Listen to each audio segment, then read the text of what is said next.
வணக்கம் my dear brothers and sisters, எல்லோரும் எப்படி இருக்கீங்க? நல்லா இருக்கீங்களா?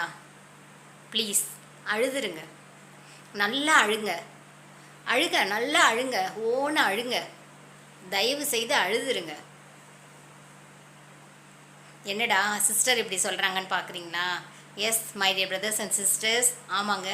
ஏதாவது ஒரு காயத்தை மனசில் வச்சுக்கிட்டோ இல்லை ஏதாவது ஒரு இன்சிடெண்ட் மனசில் வச்சுக்கிட்டு அப்படியே கல்லாக இருந்து நமக்கு நாமே வந்துட்டு சோகமாக இருந்து அதை பண்ணிக்கலாமா, இதை பண்ணிக்கலாமா, அப்படி இருக்கலாமா, இப்படி இருக்கலாமா, மனசுக்குள்ளே போட்டு போட்டு போட்டு டம்ப் பண்ணி நம்ம வந்து அழுவே மாட்டேங்க. அதை திங்க் பண்ணி மனசு ரொம்ப கஷ்டமாக இருக்கும். தயவு செய்து அப்படின்னு இருக்கவே இருக்காதுங்க. அழுதுருங்க, நல்லா அழுங்க, ஓகேவா? அழுறதுனால ஒன்றும் தப்பே இல்லை. மற்றவங்க முன்னாடி அழாதீங்க. ஒரு ரூமுக்கு போங்க, ரூம் போயிட்டு அழுங்க, அல்லது பாத்ரூமில் அழுங்க.